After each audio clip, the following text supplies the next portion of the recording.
Hello, Esther here, drawing my life video part 1. Before I start, I know this is about drawing my life, but I'd also like to share a few pictures with you. Hope you don't mind. Alright, let's begin. One sunny Sunday, a friend once asked me, how did you get here? I said, oh, God put me inside my mom, and wham, I'm here!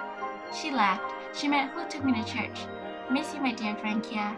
Anyways, that's how I got here. That's the beginning of my life. I was born as a PK, with my daddy, aka my preacher, my mommy, my big brother, my other big brother, my other big brother, my older sister, me, my younger brother, and my baby brother. I had a huge forehead and I lacked eyebrows. Not only that, my dad would always give me the greatest hairstyles on earth. Anyways, I was loved by family and by mosquitoes. All those swelling bumps on my forehead, and because of those mosquitoes, I scratched away to the point I left a scar on top of my eyebrow. To this day, I still have it in the form of some sort of freckle. One of my aunties insists it's just a mole birthmark, but it's not. Continuing my life, I finally graduated from kindergarten and continued up the education scale in a private Christian school. I've never taken 6th grade. My mom had me skip up to 7th grade, and it was one of the toughest times in my life. My connections with my old friends died since I never saw them anymore, and so I had to find new friends. But it was tough. I was different than everybody else. When I tried to fit in, when I tried to make friends, I was simply ignored. My heart sank. So for the entire school year, I was alone. I cried a lot. Bleeding off my pain, I felt more depressed as time went on. I hated being alone. All the kids would find study buddies, but not me. I was always left out. I got a lot of F's on tests. I remember sometimes going to the bathroom and just cry.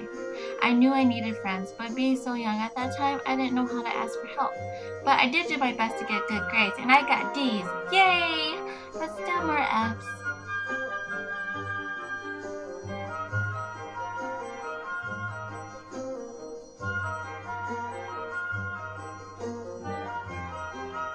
Things were tough as it was, but one day my teacher called me up and said, "You need to get out of your bubble.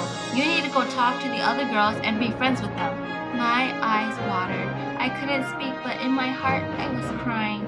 It wasn't my fault. It's not my fault. I've tried so hard. What else can I do? That did it. That broke every inch of hope in my body. I hated them. I hated her. I pushed myself so hard to try to get their attention, and I finally did towards the end of the school year. It was a push-ups contest between girls and guys of 7th grade up to 12th grade. I pushed myself so hard I could feel my muscles rip. I ended up doing 30 push-ups, and I beat everyone. Well, everyone except probably one guy, but I was top, and I got my attention. I was finally acknowledged. I got applauded, but it was the end of the school year already, so I never got to make friends with them anyway. After my achievement, but still, I was applauded. Soon after that, my mom asked if I'd like to go back to the Christian private school or try public. I immediately said public, and so 8th grade year, public school. It was a whole new world. I was so excited and happy. I was always in a small private Christian school, but now exposed to public school. I met so many different kinds of people. People with different beliefs, punks, gamers, goths, nerds, gangs, boys, girls, mean girls, anime freaks, many different types of people.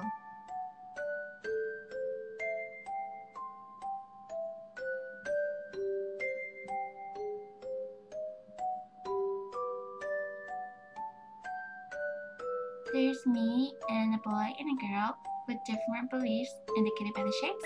Diamond in the sky, get it? Da da da da, do do do do do.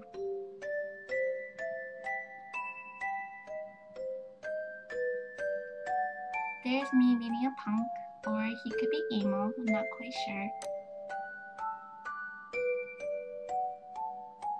The mean girls.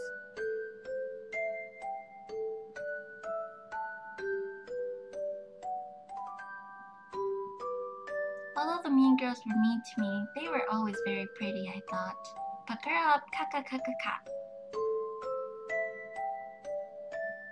and there is a person I met that was an anime freak.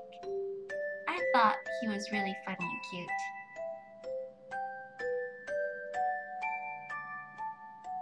But what excited me the most was Asians. I'd never seen so many Asians in my entire life. Just kidding. I mean, kind of, not really.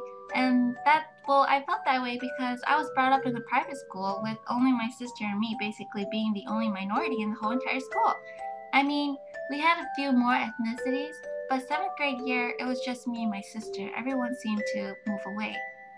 So Asians were a new sight to my eyes. I tried to be friends with all the Asian girls, but then there was a problem.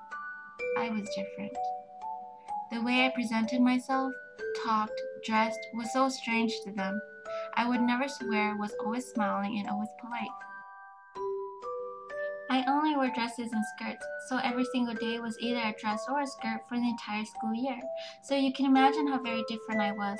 I stuck out like a sore thumb, always in long dresses and long skirts, never above the knee. But that was how I grew up as a PK. But because of my differences, I was shunned out. I tried talking to the girls, but was quickly excluded from their circle. I tried fitting in, but got strange looks. I tried to make them like me by saying things like, "You're very pretty today," but they'd take offense and say things like, "So are you saying I'm not always pretty?" It was very difficult. So I started feeling frustrated as it seemed the 7th grade year was happening all over again. However, a group of boys noticed my exclusion.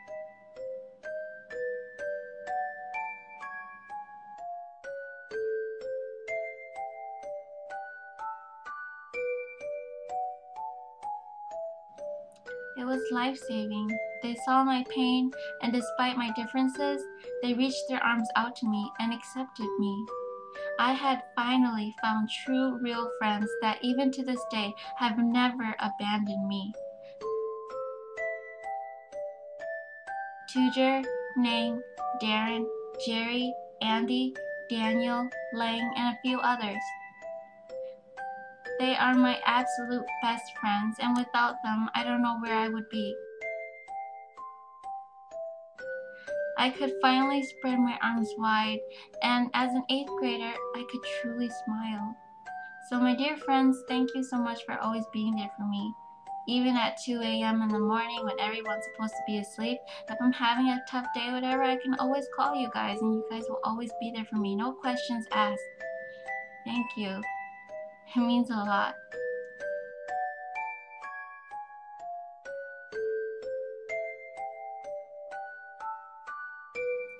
Yay! Till next time!